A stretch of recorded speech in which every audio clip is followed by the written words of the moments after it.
What if I told you that one of the most feared empires in ancient history, Assyria, was once caught off guard by a black pharaoh from Africa? Not in defense, but in full-scale retaliation. This isn't a tale of Jerusalem's salvation. This is the forgotten warpath of Pharaoh Taharqa, the Kushite king who didn't just hold the line.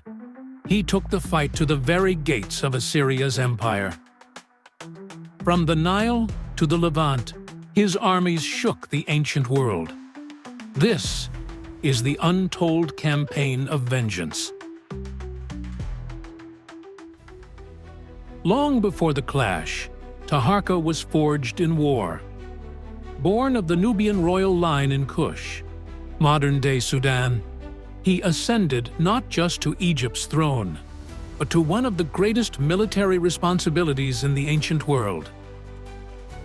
By 690 BCE, he ruled an empire stretching from deep Africa to the shores of the Mediterranean. But one threat loomed: Assyria.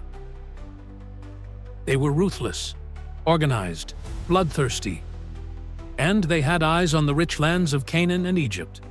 Assyria thought it could crush Egypt, like it did Babylon and Israel. But Taharqa wasn't waiting. He wasn't afraid. He would strike first.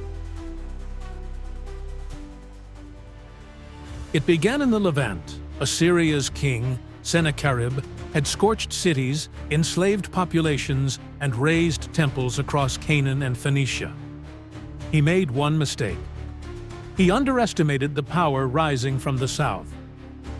Egypt and Kush had long watched Assyria encroach on their buffer zones. Then, Judah cried for help. King Hezekiah of Jerusalem begged for Egyptian support. Taharqa answered, not just to protect Judah, but to send a message. In 701 BCE, Egyptian and Kushite forces under Taharqa clashed with the Assyrians, and something incredible happened. Assyria retreated from Jerusalem. The Bible says an angel struck them, but history suggests Taharqa's military presence may have been the real blow. This emboldened the pharaoh. He didn't just want to defend, he wanted to humiliate Assyria. By 674 BCE, Assyria, now under Esarhaddon, tried again. But Taharqa was no longer reactive. He was on the offensive. He mobilized troops across the Nile Valley: chariots, archers, spearmen, and camel-mounted scouts. This was not a symbolic gesture. This was war. And they marched north, through Sinai, into Philistia, then into the very heart of the Levant.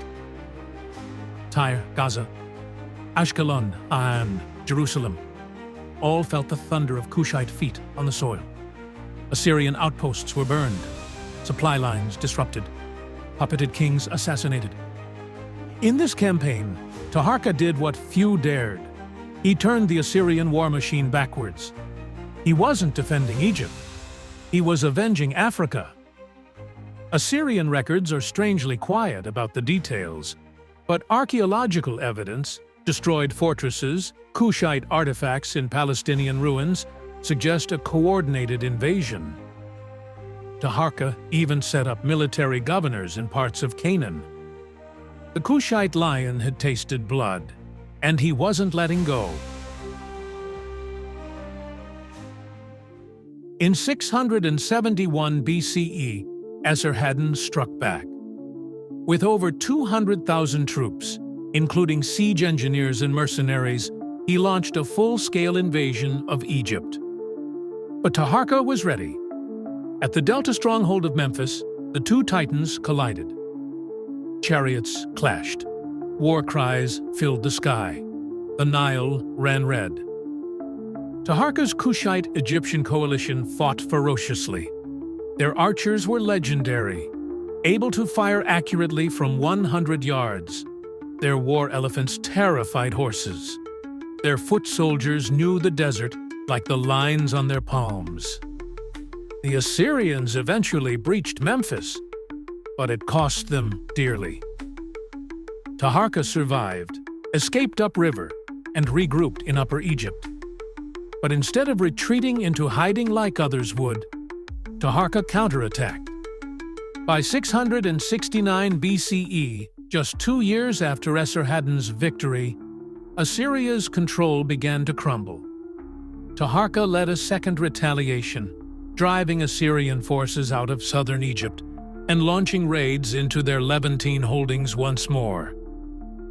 Even Assyria's new king, Ashurbanipal, wrote of Taharqa's defiance with frustration. The pharaoh refused to be subdued.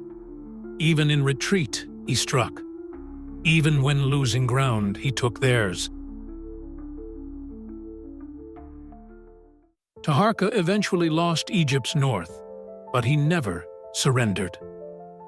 His war scars ran deep, and his campaigns echoed far beyond Egypt's borders.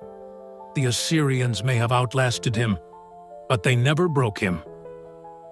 Even Ashurbanipal's letters admit that Taharqa's campaigns forced constant redeployment of troops. They drained Assyrian resources, they delayed other wars, and they proved something bigger: that Africa wasn't a spectator in ancient warfare. It was a storm. Taharqa's military genius was rooted not just in brute force, but in strategy. He knew when to strike, when to retreat, and when to bleed the enemy dry. Today, he is remembered more in whispers than in monuments. But make no mistake, Pharaoh Taharqa was one of the greatest wartime tacticians of the ancient world. And unlike the Assyrians, he fought with purpose, not for plunder, but for sovereignty, for vengeance, and for Africa. They called Assyria invincible, but they never expected the wrath of a Kushite pharaoh. Taharqa didn't just defend his people, he hunted the empire that threatened them. So next time someone speaks of great ancient generals, Alexander, Caesar, Ramses, ask them, "Have you heard of the pharaoh who took the war to Assyria?"